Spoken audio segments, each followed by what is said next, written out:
السلام عليكم ورحمة الله وبركاته. ازيكم يا حبايبي، عاملين ايه؟ يا رب تكونوا بخير. طبعا بنبتدي الفيديو بتاعنا كالمعتاد ان احنا اول حاجة بنصلي على رسولنا الكريم. اللهم صل وسلم على سيدنا محمد وعلى آله وصحبه وسلم. تاني حاجة بندعي لأهلنا واخواتنا في فلسطين ان ربنا ينصرهم ويكبر بخاطرهم يا رب. ازيكم عاملين ايه؟ انا في بداية الفيديو بهني ولادي وبناتي طلبة الثانوية العامة، وبأهني اولياء امورهم ان الحمد لله خلصوا من المرحلة دي على خير، وان شاء الله نبتدي مرحلة جديدة براحة نفسية اكتر وهكذا. طبعا كالمعتاد انا بشكر كل اهالي طلبة الثانوية العامة على تعبهم مع اولادهم، وان هو ان شاء الله يحصدوا التعب دهوت خير وسعادة ان شاء الله يا رب. جاي بقى نتكلم مع بعض كده وندردش مع بعض في مرحلة جديدة قبل التنسيق بتاع كليات الثانوية العامة. طبعا كلنا بندور على الكلية الأنسب لينا من حيث المستقبل، الشغل، وطبعا طبيعة الدراسة. لكن أكيد محدش فينا قادر إن هو يتعرف على كل الكليات ويقدر يقارن ما بينهم، المقارنة صعبة. علشان كده لازم من الأول نعرف إن كل الكليات ليها مستقبل كبير، ولكن الكليات دي كلها بتعتمد على قدراتك أنت وإمكانياتك أنت الشخصية. يعني مفيش كلية ليها مستقبل والكلية التانية لأ، كل الكليات ليها مستقبل كبير، لكن الأساس أنت، قدرتك وإمكانياتك أنت الشخصية. عشان كده هحاول إن أنا أجمع لكم أحسن الكليات من حيث الشغل وطبيعة الدراسة ومجالات الدراسة، عشان تقدر تحدد إيه طبيعة كل كلية. واختيار الكلية المناسبة ليك ليها عامل كبير جدا في تحديد مستقبلك. عشان كده لازم تتعرف على كل كلية كويس وتعرف طبيعة الدراسة بيها وايه المستقبل بتاعه، وتقارن نفسك وشخصيتك بطبيعة المواد الدراسية والمهن اللي انت هتشتغلها بعد كده. فلو لقيت نفسك متحمس، لقيت نفسك تليق على الكلية ديت او شخصيتك تليق عليها، اختارها على طول. ومن هنا بقى هساعدك في ان احنا نختار بعض الكليات. هنبتدي الاول بشعبة الادبي. كمان قبل ما ابتدي بشعبة الادبي هتكلم ثانوية عامة، البنين، الاولاد، الشباب، الرجالة. في كليتين ينفعوا في كل المجالات، الادبي، العلمي، علم علوم، علم رياضه، وهكذا. الكليات دي بصراحه انا بسميها مصنع الرجال. الكليات دي اولادنا بيخشوا بشكل، بتفكير، باسلوب، بتصرف، بقرارات، وبيخرجوا بشكل تاني خالص، بيتغيروا 180 درجه مجرد ما بيخشوا كليات مصنع الرجال دهيت. اللي هي كليه ايه؟ كليه الشرطه والكليه الحربيه. الاتنين دول يليق عليكم، بس بجد كليات دي بقى اللي هي زي ما بنقول قمة، دي الكريمة بتاعت الكليات كلها.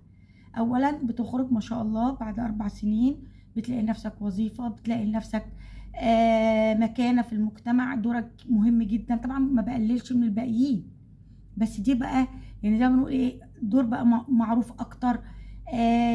في تسهيلات كتيرة جدا بتحصل لك لما بتخرج من الكليات دهيت وبتبتدي تثبت مكانتك. تسهيلات اجتماعية، تسهيلات مادية بتحصل في الكليات دي. فيا ريت ولادنا كلهم ان شاء الله ان شاء الله كده يبصوا على الكليات ديت، مصنع الرجال. نبتدي كده نجهز لها. اولا انت لازم تاخد شهادة زي ما بيقولوا كده سلوك كويس من المدرسة.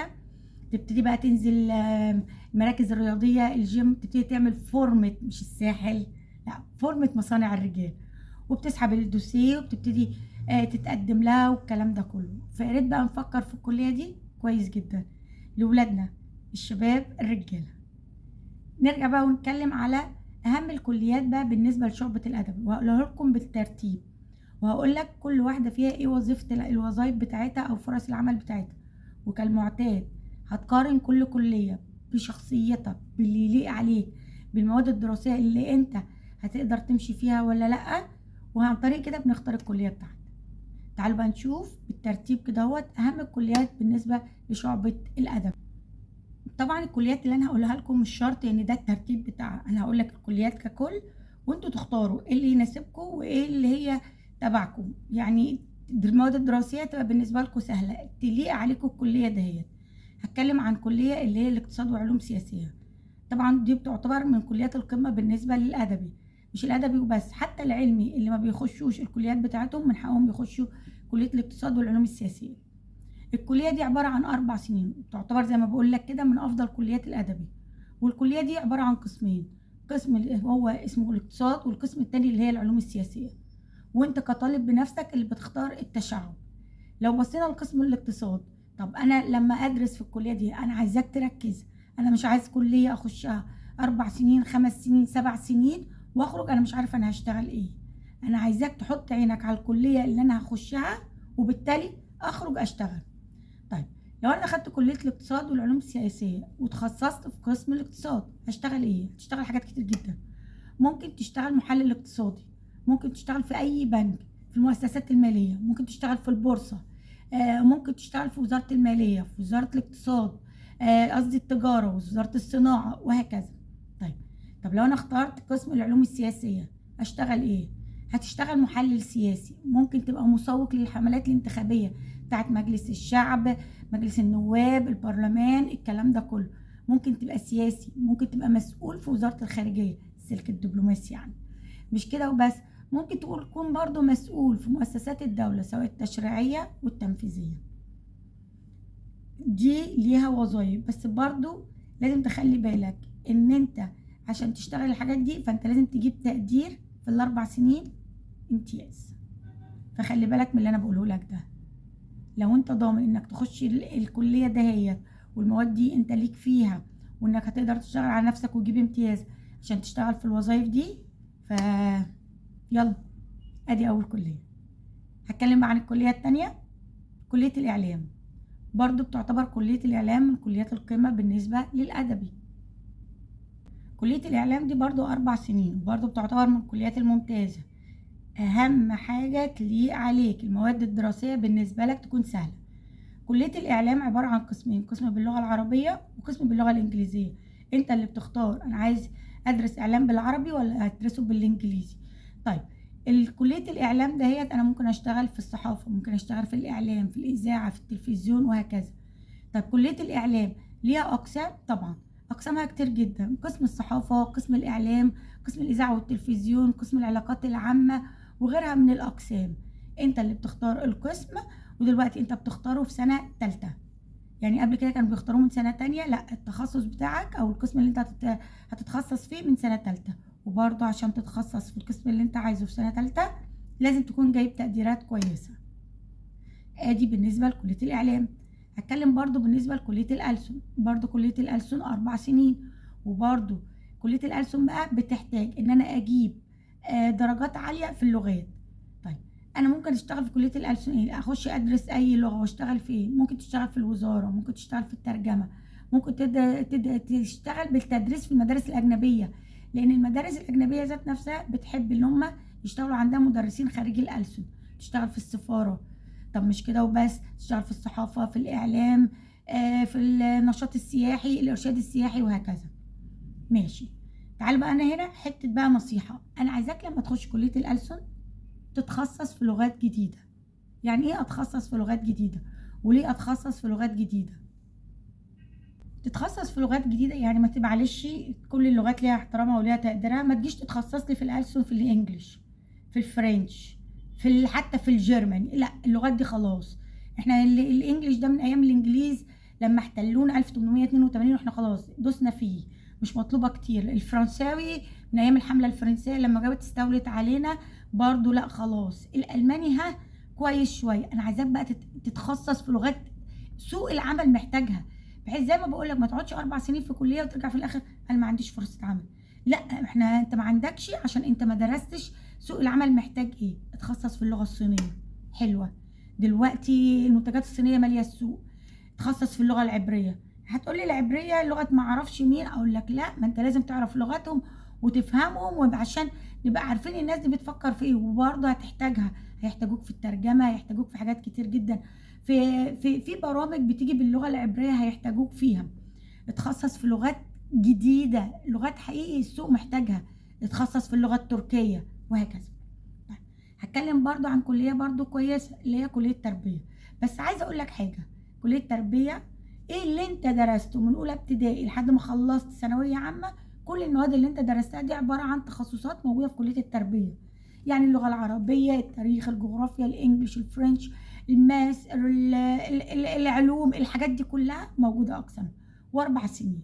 بس عايزة اقول لك حاجة، زمان كانت الدولة بتقول لك اول ما بتخلص كلية التربية الدولة كانت مسؤولة على ان هي توفر لك العمل في المدارس الحكومية. ده كان زمان، دلوقتي لا. هتخلص كلية التربية وتبتدي تقدم زيك زي اي حد في المدارس الحكومية، في المدارس الخاصة، في المدارس الانترناشونال. بس عشان اكون امينة معاك، لسه قايله لك مدارس الانترناشونال او المدارس الاجنبية بتفضل اكتر خريج الألسن. طب انا مش عايزه اشتغل بالتدريس خالص، انا ما عنديش ملكه ان انا اوصل المعلومه لطالب صغير. طب انا ممكن اشتغل ايه؟ ممكن تشتغل كمدرب محترف في مختلف المراحل التعليميه، انك تدرب المدرسين وهكذا. طيب هتكلم بقى على كليه بجد محدش عارف عنها حاجه ومش مديها حقها، كليه التربيه الرياضيه. كليه التربيه الرياضيه اللي هي اخش فيها ايه؟ مجرد هخرج مدرس العاب؟ لا، ده كلية التربية الرياضية لو انت كملت فيها الدراسة بتاعتك، عملت فيها ماجستير وعملت فيها دكتوراه، ممكن تشتغل في مجال العلاج الطبيعي. يعني تبقى مع دكتور العلاج الطبيعي بتساعدوا بعض. طبعا كلية قمة. مش عايز تعمل ماجستير ودكتوراه، ممكن تشتغل مدرب في نوادي، في مدارس، وهكذا. الكلية دي بجد مهدورة حقها، يا ريت نبص لها. عندك برضو كلية من الكليات الكويسة، كلية الآثار. دي بقى أقسام مختلفة، بتتعرف بقى على الآثار الإسلامية، الآثار القبطية، اليونانية، الفرعونية، الكلام ده كله. طب بشتغل ايه بعد لما اخرج من كلية الآثار؟ ما انا لازم كل كلية اخشها اعرف انا هخرج اشتغل ايه، في شغل ليها ولا لا. كلية الآثار لو خرجت منها هتشتغل، ممكن تشتغل مرشد سياحي، تشتغل. طب غير مرشد سياحي هشتغل ايه؟ هتكتب الكتب التاريخية. مش كده وبس، ممكن تشتغل في البحث والتنقيب عن الآثار زي الدكتور زي حواس. طب هتكلم برضو عن كلية بجد برضو البعض ما بيبصلهاش، اللي هي كلية سياحة وفنادق. الكلية دي عبارة عن 3 أقسام. القسم الأولاني اللي هو القسم الإرشاد السياحي، قسم الدراسات الفندقية، قسم الدراسات السياحية، وهكذا. طيب انا لو دخلت الكليه دي ودي عباره عن 4 سنين هشتغل ايه؟ هتشتغل حاجات كتير جدا. برضو ممكن تشتغل مرشد سياحي زي اللي هم بتوع خريجي كليه الاثار، ممكن تشتغل في المجال الفندقي، ممكن تشتغل في شركه سياحيه، تشتغل في الفنادق. على فكره انت اثناء دراستك في الكليه ديت بتنزل تدريب في فنادق كبيره، وبجد لو اثبتت مهارتك في التدريب دوت ممكن الفنادق ديت تشغلك عندها بعد ما تخلص دراستك. ممكن تسافر بره وتشتغل في الفنادق اللي بره لو خدت حقيقي تقدير كويس في الكليه بتاعتك ديت. طيب هتكلم برضو بقى عن كليه برضو كويسه جدا، اللي هي كليه الفنون الجميله. كليه الفنون الجميله طبعا دي برضو كليه كويسه، بس ليها امتحان قدرات بتخش فيه. لو ما دخلتش امتحان القدرات ما بتتقبلش في الكليه. برضو زي كليه اعلام، قبل ما تتقبل في كليه اعلام بتخش الاول في امتحان قدرات، لما بتجتاز الامتحان ده بتخش كليه الاعلام. برضو كليه الفنون الجميله بالمنظر ده، امتحان قدرات وبتخرج تجتازها تخش الكليه تدرس فيها، تدرس الجرافيك، ممكن تشتغل في صناعه السينما، وهكذا. كليه التجاره، وقف بقى هنا التجاره 4 سنين. التجارة دي إدارة أعمال، محاسبة، وهكذا. كلية التجارة دي معلش، كلية التجارة دي من زمان جدا، من زمان جدا، من زمان جدا. طب أنا بقولها لك ليه؟ لأن في تخصصات كتيرة ظهرت في كلية التجارة. تجارة عين شمس بتخش بتلاقي معاك في المدرج 2000 3000 طالب، وبيخرج يقول لك أنا مش لاقي فرصة عمل، لأن خلاص التجارة العربي دهيت ماتت من زمان ومش الكل بيشتغل. طيب تجارة انجليش جديدة حلوة بقالها كام سنة كده اهوت، بس كريدت بالساعات، يعني فلوسها اغلى شويه من تجاره عربي. عايزاك تبص على تجاره حلوان، يعني اسيب عين شمس واسيب القاهره واروح حلوان. عايزاك تروح على تجاره حلوان. تجاره حلوان فيها تخصص جديد في كليه في الزمالك اسمها كليه PIS وFMI. الكليات دي جميله، عايزاك تبص عليها، جديده مش جديده قوي بس ايه، اجدد من تجاره عربي، واجدد كمان من تجاره انجليش. دول بتخرج بتشتغل فيهم بتلاقي فرص عمل. برضو اثناء الكليه بتاعتك بتنزل تدريب، في الاجازه بتاعت الكليه بتاعتك بتنزل تدريبات في بنوك، في شركات بترول. انا عايزاك كل كليه تخشها في الاجازه ما تقعدليش، ما تقعديش انت كمان، انزلوا تدريبات. التدريبات اللي انتوا بتاخدوها دي كلها بتنضم للسي في بتاعكم لما بتخلصوا الكليه وتيجوا تقدموا في اي شغل، بتتقل السي في بتاعك. انزل طب اتدرب في ايه؟ اتدرب في بنك، في شركه بترول، اتدرب في اي حاجه ولم الشهادات دي. طب انا مش عايز تتدرب، انزل خد لك كورسات. الاجازه دي مش اجازه راحه، 4 سنين انا عايزاك تشتغل على نفسك وتشتغلي على نفسك. انا بدرس ايام الدراسه وفي الاجازه اخش تدريبات، اخش كورسات. عبال ما بتخلص ال4 سنين الفايل بتاعك بتاع السي في بيبقى جميل، تقدر تقدمه في اي مكان تشتغل فيه، بيتقلك. غير اللي بيروح السي في بتاعه ابيض، انا حاصل على شهاده كذا وبس. طب مفيش كورسات، ما نزلتش تدريبات، لا يبقى شكرا. طيب هتكلم برضو عن كلية اللي هي كلية الآداب، برضو بكل أقسامها، عربي، إنجليزي، فرنساوي، إيطالي، تاريخ، جغرافيا، فلسفة، علم نفس، وهكذا. كلية الآداب دي إلى حد ما ممكن تشتغل بيها كمدرس، برضو زي كلية التربية، برضو بتنزل تقدم في المدارس الكلية بتاعت شهادة الكلية بتاعتك وبتشتغل بيها، وبرضو عبارة عن 4 سنين. دي أهم الكليات اللي أنا عايزاك تبص عليها. آخر كلية بالنسبة لأدبي برضو كلية الحقوق، بس ما تخشيليش حقوق عربي، خلاص ماتت. طب أخش كلية حقوق إيه؟ في حقوق جديدة نازلة إنجليش وفرنساوي، طب دي أنا هشتغل فيها إيه؟ لا، دي في الشركات الكبيرة دلوقتي محتاجين محاميين بس بيدرسوا القانون باللغة الإنجليزية أو باللغة الفرنسية. أنت ممكن حتى بعد ما تخلص كلية الحقوق تشتغل على نفسك وتعمل دراسات أكتر وتشتغل في النيابة، تبقى حاجة جميلة.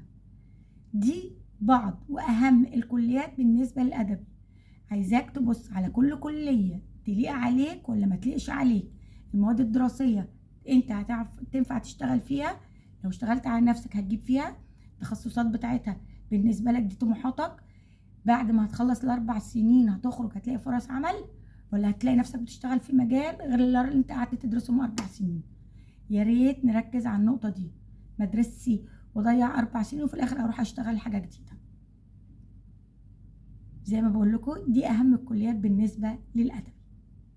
واخيرا اتمنى ان يكون الفيديو بتاعي عجبكم، وان انا اكون حاولت ان انا اخليك بس تبص على بعض الكليات اللي انت ممكن تكون نسيها او كانت وقعت منك. اتمنى لكم كلكم ان انتوا تخشوا الكليات اللي انتوا تلاقوا نفسكم فيها، وانكم تخرجوا تلاقوا فرص عمل، وانكم تشتغلوا شغل كويس يعوض تعبكم وتعب اهاليكم. ومره تانية وتالتة وعشرة، الف مبروك لكل ولادي وبناتي اللي نجحوا في الثانويه العامه، الف مبروك لكل الاهالي اللي تعبوا مع اولادهم. النتيجه دي مش بتاعتهم هم بس، دي بتاعتكم انتوا كمان اللي اشتركتوا معاهم في التعب المادي، التعب النفسي، وهكذا. بس الحمد لله الحمد لله، ربنا بارك تعبكم. الف الف مبروك. اتمنى لكم الخير، واتمنى لكم انكم تفكروا مره واثنين وثلاثه قبل ما تختاروا الكليه اللي انتوا هتشتغلوا فيها او انتوا تخشوا فيها عشان تشتغلوا بعد كده منها. شكرا يا ولادي، وهستناكم تطمنوني عملتوا ايه، وكل واحد ان شاء الله اتقبل في كليه ايه. سلام عليكم.